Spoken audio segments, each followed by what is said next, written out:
So obviously, I haven't been blessed with the Mona Lisa smile, which graces the famous Louvre Museum in the city of Paris, which is hosting the Olympics this year in 2024. But what did bring a smile to my glum face was that our very own Manu Bhaker won the bronze medal in the 10-meter air pistol event in the ongoing Olympics 2024. So, as you can see from the slide, we are going to discuss somewhat about the Paris Olympics. A lot of interesting things I came to know about, not just the sports. We are going to talk a lot about rejuvenating things, how the Olympics came to be, and of course, some geography and some climate oriented information as well. I'm going to share with you. And obviously, there will be some French terms which I find particularly difficult to pronounce. Even my English pronunciation is average. So, pardon my French. So, we'll begin the presentation. The Olympic diaries. So brief about how the Olympics came to be. Actually, there was this French person, Pierre de Coubertin, who is credited or referred to as the founder of modern Olympics. But the fact of the matter is that the Olympics predate much to the year 1830s, where the Olympics, the foundation of Olympics, is said to exist or come into existence. So the history is obviously all started in Greek. First, this Olympic torch relay. It was first used in the 1936 Berlin Olympics. So this signifies it is a harbinger of a new era. It is a harbinger of the spirit of competition. It is a harbinger, it is a message of peace and friendship as it travels, as it is carried along its route.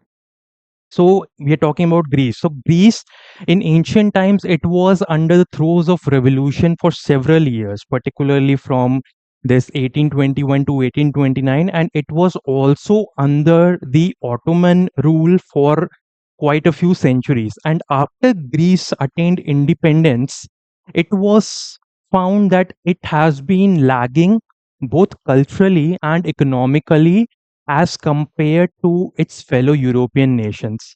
So there was a person, poet Soutsos. So he wanted for Greece, the people of Greece, the freedom was more than just about independence. It was more about restoring the original pride and nostalgia that was associated with the statues and the culture of the erstwhile Greece. So this poet, like we had several philosophers, this Soutsos, he started writing a group of poems. So one famous poem amongst them was the Dialogues of the Dead, in which he personified the great philosopher Plato as saying that where are your marvelous theaters and marble statues? Where are your Olympics? So he tried to revive that spirit of nationalism, that spirit of culture, the spirit of competition. Okay, so this is an illustration of Plato. So here you can see a brief map if I just draw it. So this red portion or this light brown portion displays the extent of the Ottoman Empire, and you know this place is Greece. Okay, this place is Greece. So it was under the Ottoman occupation, which prevented it to massive extent from developing. Right. Hmm. So then, after 3 years of lobbying, he was not very successful. Then came around this fellow, Evangelos Zappos. He was a very rich bloke in Eastern Europe. So he said that, okay, why not? I fund the Olympics. I restore Greece or Olympics to its previous glory. So after 3 years of lobbying with the authorities, the Olympics were held in 1859 in Athens. And late after, long after his death also, his savings and all his will was attributed or donated to the future Olympiads which were conducted. Then there was this fellow. He was a doctor from a small village, Wenlock, in Britain, this William Penny Brooks. So he took inspiration from Greeks. He said, "Why not organize my Olympics of our own, annual Wenlock Olympics?" But unfortunately, British, they are a bit rigid. So they had aristocrats. They had a massive aristocracy. So they were not very happy with this open or theatrical presentation of sports. They wanted sports to be uh, an amalgamation or a cauldron of gentlemanly behavior. So obviously, if only gentlemen were allowed, so that competitive spirit, that quality of competition, quality of participation, that took a massive dip. Okay. So in 1880, to rejuvenate the Olympics, Brooks proposed that the Olympics, why only English? Why only this? It should be open to all. It should invite international participants and competition, so it becomes a holistic, it becomes inclusive of all the diversity that exists. Okay.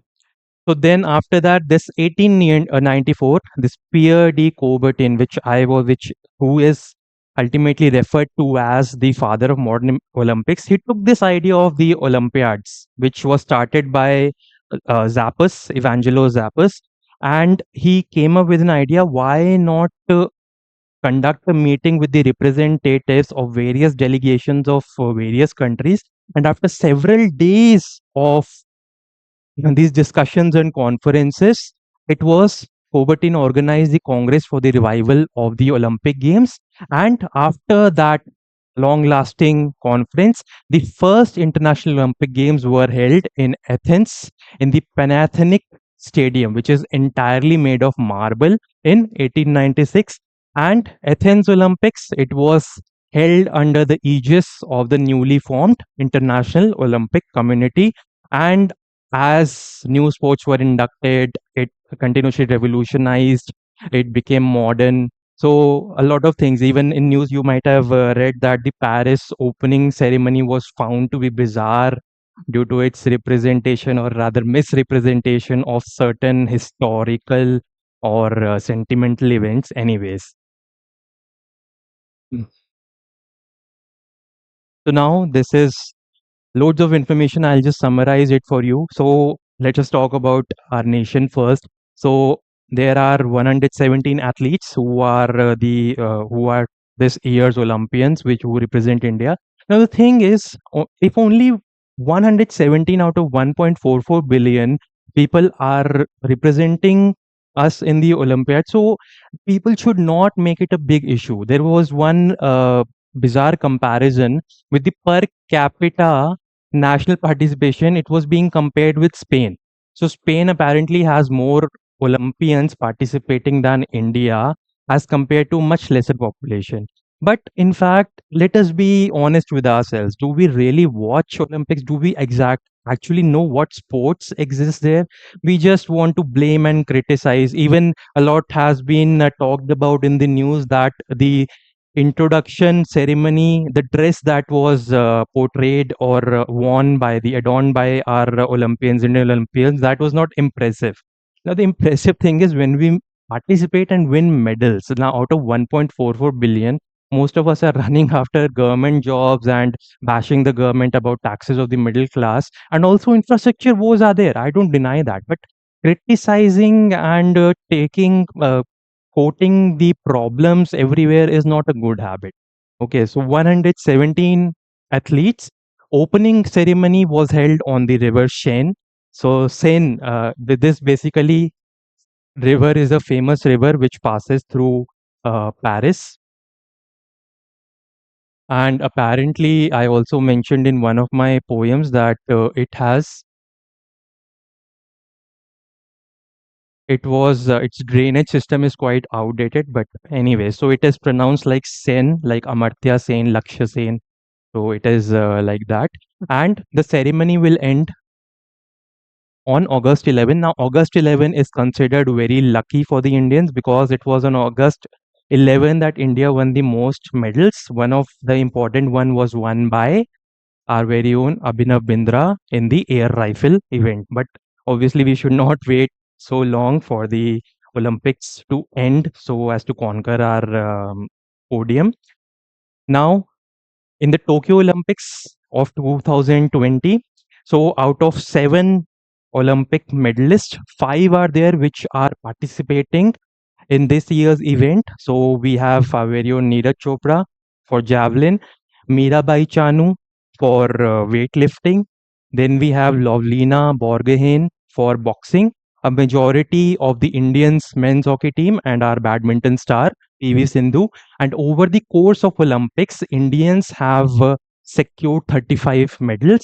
Another interesting point of history that the first Indian to participate in the Olympics was in 1900 by the name of Norman Richard, who won two silver medals and became the first Asian to do so.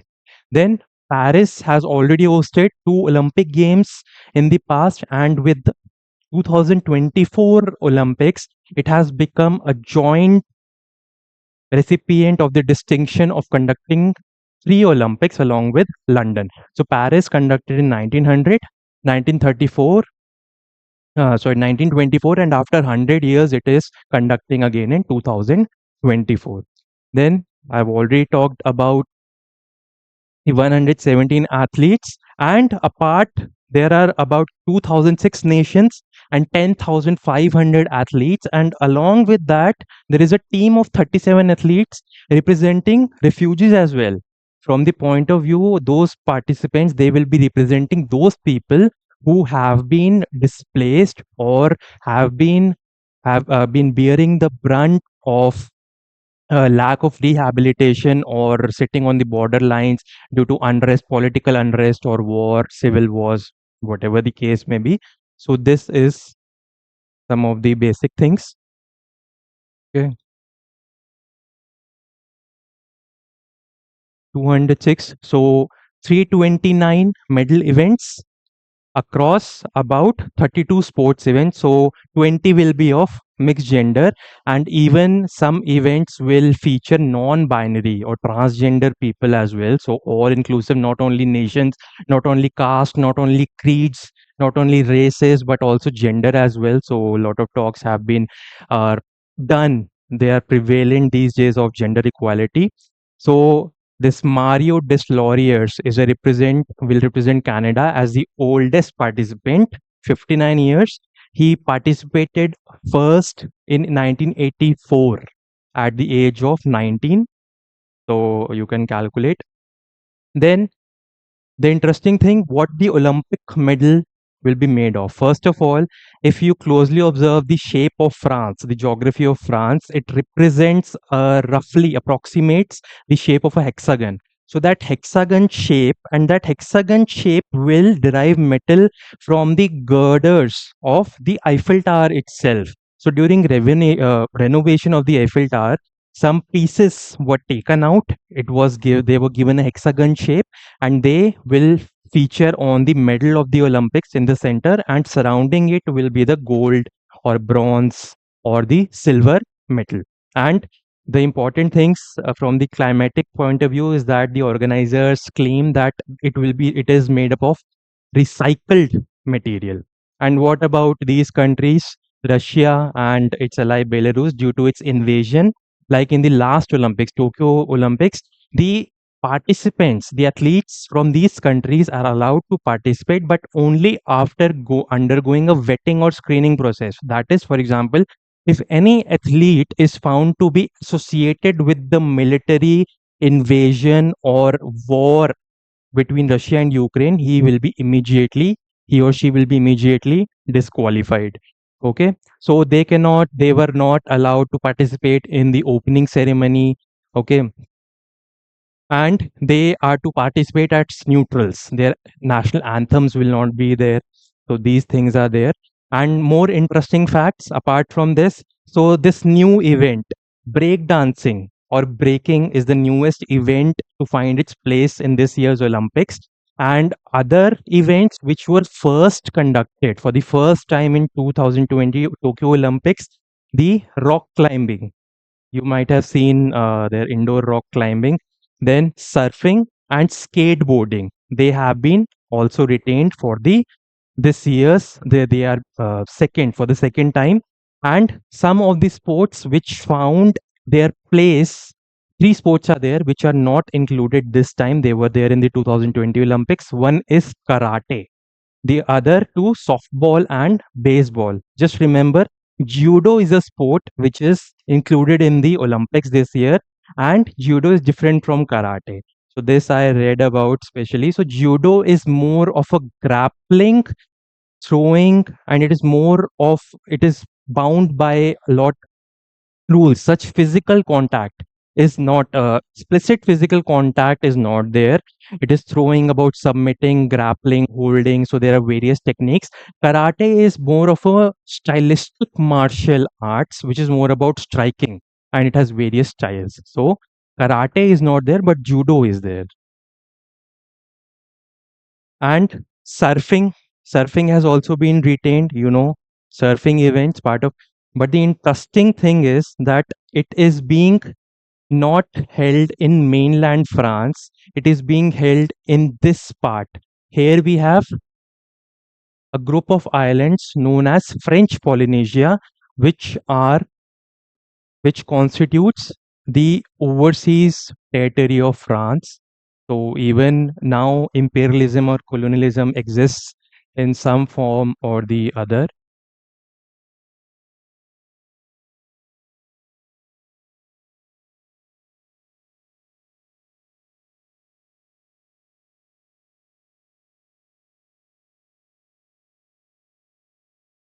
So it's a complicated name. So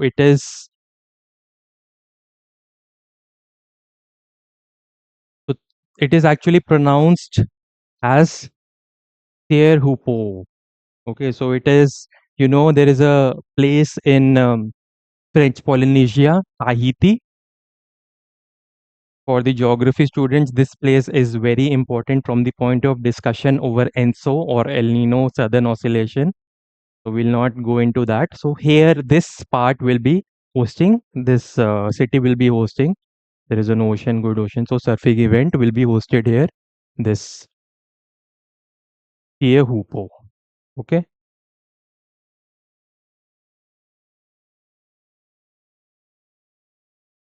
Okay, then as I talked about, there cannot be any discussion, not because I like geography, but it is an important. So it is touted, this Paris Olympics 2024 is touted as the cleanest Olympics in the history, world history of Olympics. Why? First of all, the organizers have pledged that unlike the London Olympics, which posed or which showcased massive, they have these Olympics, because these massive sporting events, they are organized on a large, gigantic scale. So they have a tremendous carbon footprint.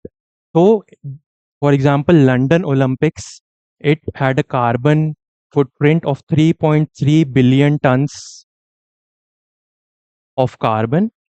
Okay, and this is supposed to be reduced to around 1.75.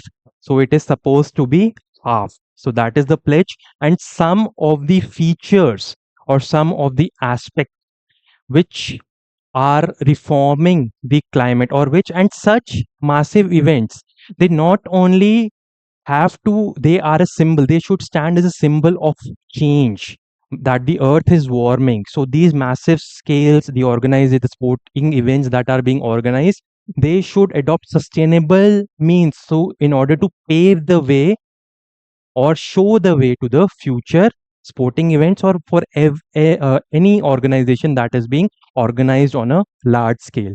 So first of all, energy uses majorly energy dependent on major energies like solar power and geothermal power.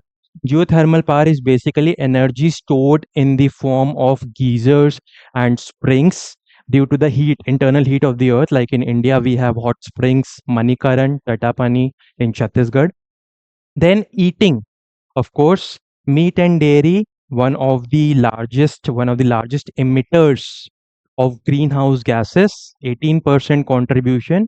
So they are being replaced by not exactly vegan, but sustainable food, plant, so sourced from plants. Okay. Then transport, they are easily accessible by public transport and cycling. It is known for dedicated cycling lanes are there, and cycles can be rented also to travel from one place to another. Okay. Then construction. So 95%, like in many other countries, like in London Olympics, what happened was majority of the venues were newly constructed. So now construction industry is one of the heavily polluting emitters of greenhouse gases to the tune of 37% to existing buildings, and they are also made of bioengineered or bio-based materials. For example, there is a venue, aquatic venue in Saint Denis, so that has been made of environmentally sustainable materials. Okay, and the plan is that whenever the Olympic villages they are used, the infrastructure is used, they then will be recycled or then reused as residential complexes. And finally, living arrangements. The Indians have been Indian contingent has been facing some problems related to lodging and food. That is another issue. So mattresses are made from recycled fishing nets. Beds are made from reinforced cardboard. So although when cardboard, we speak about cardboard, we cannot actually imagine sleeping in cardboards. Only cats can do so. But this obviously this is different, altogether different. So 2,800 new apartments will be converted to homes. So this is about the climate friendly nature. And but the thing is now what is there, although that all these efforts, climate sustainable efforts are being made, but what about the greenhouse gas emission to taking place through travel? So Paris is expected to host around 10 million tourists, 10,500 athletes, thousands of media reporters, and not only three athletes, their accompanying management staff as well. So obviously too many flights, and obviously flights are run on aviation turbine fuel that emits greenhouse gases. It is made from fossil fuels. But again, some terms which can be useful from the point of view of competitive exams: offsetting and greenwashing. I talked in one of the previous lectures, so you can go ahead and have a look at that. Fine. So this was all about a brief history and whatever new developments are taking. So I wish all the best to our Olympic athletes, and I hope the Indian citizens, the responsible Indian citizens, stay away from criticism, heavy unwanted criticism. And till we meet next time, Jai Hind.